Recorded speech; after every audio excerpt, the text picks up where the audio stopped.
What's up, guys? Back with another Twinmotion tutorial. I'm going to show you how I accomplished this rendering using Twinmotion. Let's get right into the video. Okay, so we have a small kitchen scene and very cool scene. Packs a lot of detail, and check it out on reboot.com. But I'm just going to kind of show you some of the elements that I use in this rendering to kind of get the results that I got. So this is a Revit model, and let's just kind of see some of the things that I've done. So right here I have the area light. I did include an area light, so I'm gonna click off that. So when we click on the area light, you see some of my settings. I have it enabled and I have the intensity at 15, and I did adjust the length and the width just to kind of cover their overall space, to kind of bring some lighting in. We do have some lighting coming in from the outside as well, but just kind of giving you some idea where my lighting is coming from. And also I did use, kind of slow our mouse down a little bit. So if you click on our recess can lights, not the actual material on that, let's zoom in. All right, so I use neon as well. So if you're wondering where you can find that at, you can go to materials and you can go down to see where we can find that. Neon's here. So you can choose these and actually use that for your lighting as well. And that can work well in some areas. It just all depends on the look and feel that you're trying to go for. But that's what I use, just kind of give you a little bit of idea on some of the textures that I use as well, and the lighting materials. So also I do want to point out here, I did use a light bulb that I actually got from Sketchfab. So that actually was very useful to help making my scene look more realistic. You can go to Sketchfab and you can actually type in light bulb, and Sketchfab gives you a lot of different options here. So those are just some of the things that I did use. Also, I did use Sketchfab for the oven, and I use Sketchfab for my assets here, and I also use polygons, some textures. So just kind of give you a little bit of a tour on what we're working with. So let's get to the settings, guys. If you're liking this video, don't forget to smash that like button for me and hit the notification bell as well. All right, so the first thing, we got to create our image. You want to get a good perspective. If you're working this perspective, I'm gonna click my image here, and I've already created my image. And let's look at some of our settings. So we have an environment. We got our environment preset, and I'm going to stick with HDRI. I'm gonna use the HDRI. We're gonna find our HDRI, and I actually use a HDRI that is in Twinmotion, which I think worked really well for this scene. So let's see what HDRI we're gonna go with. So we're gonna stick to Sky Dome. We're gonna go to preview. We're gonna go to library. All right, let's see which one did I use. Let's see if we can go into search and actually see if we can find it there. I think I use Linglong. Let's see if I'm saying that right. There we go, Linglong 3. All right, so we're just gonna pick that one and we're gonna drag and drop to our scene. And as you can see, this HDRI actually brightened up our scene a lot, which is good. This is what we wanted. And we're going to up our intensity here, and let's make it 5. I'm brightening it up even more. All right, so now that we have that in place, let's go ahead and test render real quick. Let's get in our path tracer real quickly. So we're going to click on Path Tracer just to see kind of what our quality looks like and what we're working with so far. So we can go to details, and right now we have it at high, which is at 256. Let's change our samples per pixel. Let's make it 1024 for now. And we're going to make some more adjustments as we will come back to max bounces and fireflies. So let's go back to our environment and let's finish up here. Scroll down. All right, so we're not gonna mess with our rotation. I kind of like what I'm looking at so far. Let's go to details. I think we're good there.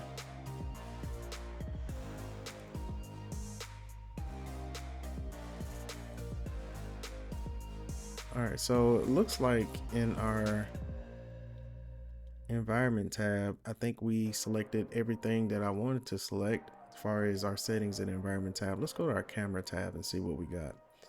All right, so now we have our exposure in white and black. We have our auto exposure as well. Let's see, we're gonna leave our auto exposure on. And then let's go to here. We can brighten up our exposure just a little bit here. I'm gonna go to 2. It brightens up our scene a lot more. And our white balance is at 6900.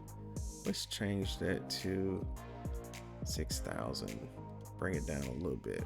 All right, so as you can see, that kind of made my scene just had a little bit of a blue tinge to it, which is what the look I was looking for. All right, so let's go to local exposure, and we're gonna leave that local exposure enabled. And we got our highlights here. So right now it's at 0.50. Let's crank it all the way up. Let's go ahead and do it to 1.00. And now we also have our shadows. I think for our shadows, I don't want to crank it up too high, just maybe 0.75. So now, as you can see, you saw how it captured the areas to darken some of those areas, which looks really good. I think that played out really well. All right, so now that we have our focal length or our lens, so field of view is at 90 degrees. Let's go ahead and use our focal length. So I'm gonna check mark that. And what that allows me to do is to make adjustments to how close up that I want my scene to be. So it was at 18 originally. I believe I want that to be 21. All right, so that's looking pretty good. Just kind of give me a closer up look. All right, guys, if you're liking this video, don't forget to smash that like button for me, hit the notification bell as well, and don't be afraid to leave a comment down below. All right, so now we're gonna make some adjustments in our details. We're gonna look into a little bit of our vignetting. Right now we have our vignetting at 50%, and that just darkens the corners. We're gonna make that 25% just so we can have a little bit more lighter scene around our corners. And sharpness, we got it at 50%. That's way too high for interior rendering, in my opinion. Some people may go that high. I guess it just all depends on the look and feel and the vibe that you're looking for. Me personally, anywhere from, and it just depends, but anywhere from 15 to 20% or even 25%. But you can make those adjustments later. So we're gonna go with 15%. Okay, so I didn't have chromatic abrasions this time. So we're gonna align our camera and hit align. So we already aligned, but this is gonna help us kind of align our camera to the view that we want. So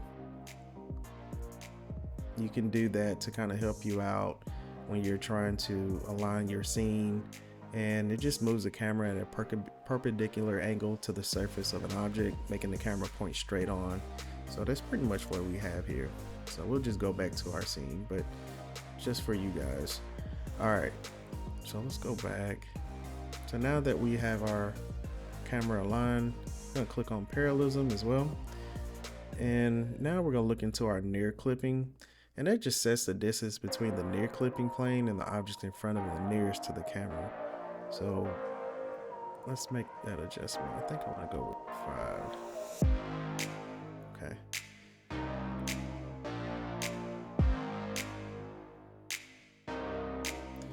Alright, so we got our depth of field. We're not going to use our depth of field for this one.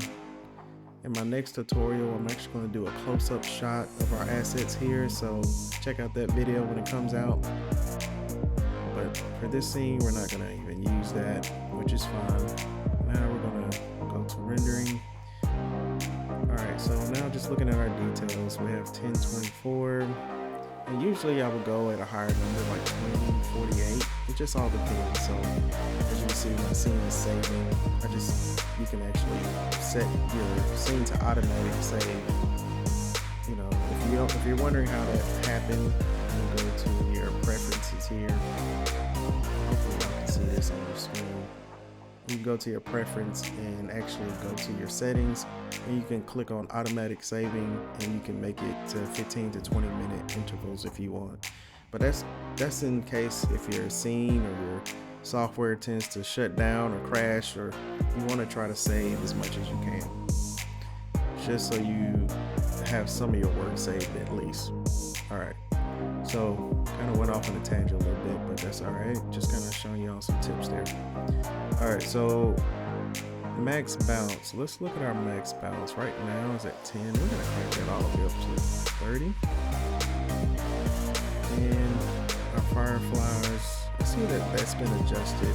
We're actually using the 2025.1.1, and they made an adjustment to the fireflies. So the highest you can go is 14 now, which at one point it was some crazy number. But we're gonna keep this at keep it 15. Well, I use 15. We'll just crank it all the way up. All right, so now let's go to our FX, and here we got our color grading, we got our contrast, our saturation, and guys, it just really depends on the style that you're looking for in your scenes, but changing the contrast and your saturation is important. It can either make your scene look very good, or it can actually hurt your rendering as well. So one of the things that I do is I usually try to balance these guys out, and usually I go with a 65% in contrast, and for saturation I'm gonna go with 60%. So the saturation brings out some of our colors, and this is I believe an olive green for our cabinets, and we have like a plastic laminate white for our upper cabinets here. And again, I use polygon texture here as well. So let's see what we got for our color gradient here. I'm not going to use a color gradient or a filter this time around. Sometimes I use color gradients. It just all depends on what I want my scene to look like. If I want to add a different style to it, you can play around and see what style works. I think the DT7 actually looks good, but I don't believe I used a color gradient this time around. So let's click off of that. All right, so now you can go to image, and it's just on HD, which is on 2K. We can enhance that and make it a 4K, make it a higher quality image. So guys, if you're liking this video, don't forget to smash that like button for me. And also, one of the things I do want to show before we actually continue and finish up our rendering here, I do want to show you that I did add a strip light here. So that was one of the lights that I did forget to point out. So we picked our material picker here, and I use a neon as well. So that helped bring some lighting here to our little kitchen space, which have a nice little accent there. And You can kind of see it. It brought out the scene to me, and had some reflection off the countertops as well. So it turned out pretty good. So guys, don't forget to smash that like button for me, and I hope you learned some today, and we'll be back with another one.